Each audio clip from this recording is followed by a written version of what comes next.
Washington Bull, the one and only, our big dog, Mr. Hillary Shelton.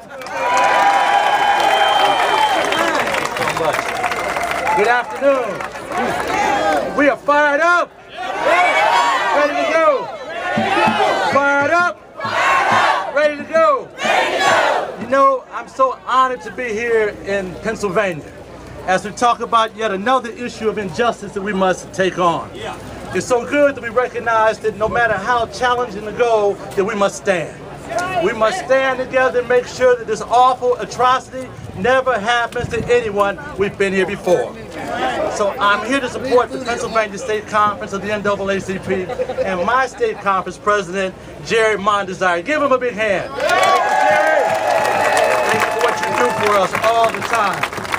We're here to rally for justice because we know that the central part of our justice system is the ability to vote. We know that our country is in the midst of the most aggressive attack on voting rights since the odious Jim Crow era. As a matter of fact, we know that a poll tax is a poll tax. Whatever you call it, it's a poll tax. We know that since 2011, 41 states have introduced voter suppression legislation, and 20 of those states have successfully passed restrictive, discriminatory, and disenfranchising voting laws. We know that this coordinated attack disenfranchises and is specifically aimed at those who demonstrated the most zealous participation in the 2008 presidential election. African Americans, people of color, women, blue-collar workers, students, seniors, and naturalized immigrants. We know who they're coming after. We know nationally, nearly 11% of the general population does not have the necessary photo identification to cast a free and unfettered ballot under these new racially discriminatory repressive laws. We know that sadly this number equates to 25% of all African Americans throughout the United States lack the requisite voter IDs to be able to cast an unfettered vote and have it counted. We know that attacking the right to vote is the gateway, the predicate to attacking many of our rights which we have worked hard to achieve, rights which people have died for, rights that we've bled for, rights that we've fought for, rights, most fundamental right we have to change our country is the right to vote. We know that first-class citizenship requires us to be actively engaged. We know that the widespread claims of voter fraud is, however, a big myth. Now that's a nice way to say it. In Washington, D.C., we call it being disingenuous.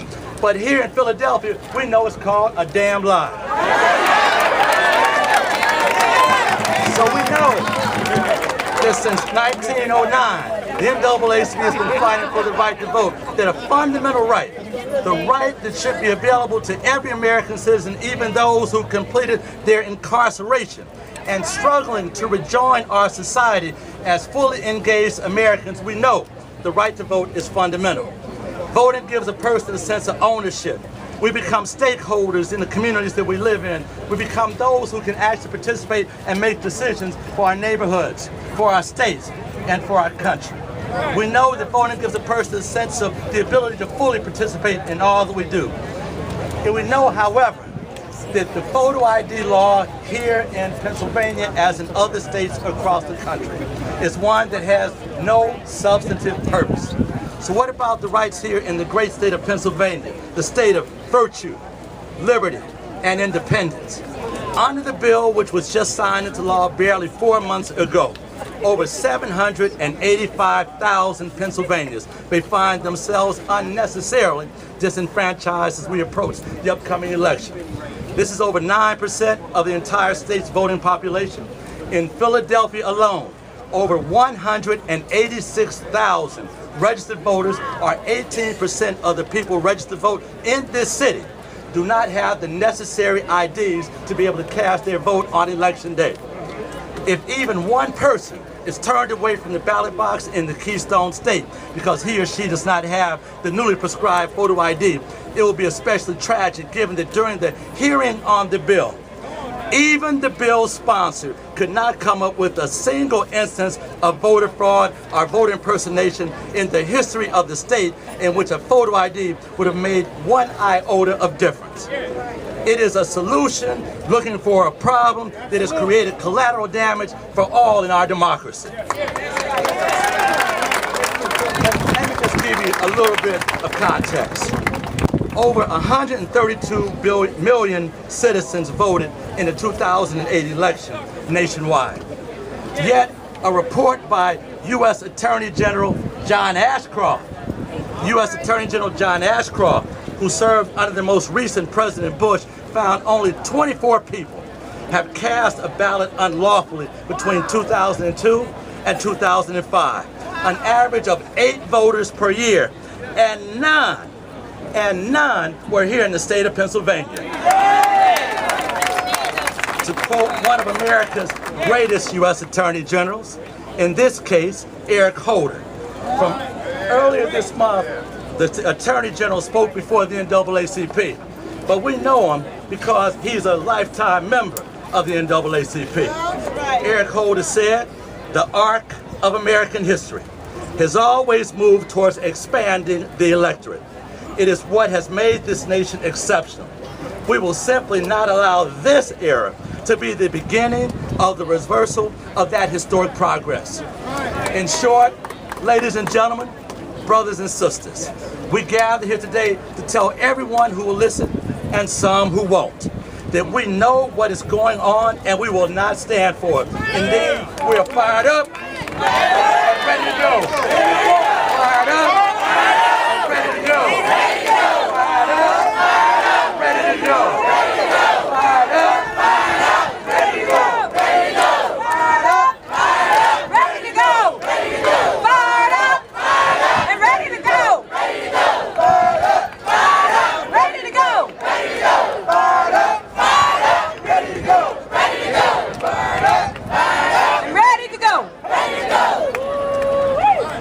Next to the mic, Brother Leonard Hurd, Pennsylvania most worshipful Grandmaster of Prince Hall Masons, who is fired up and ready to go.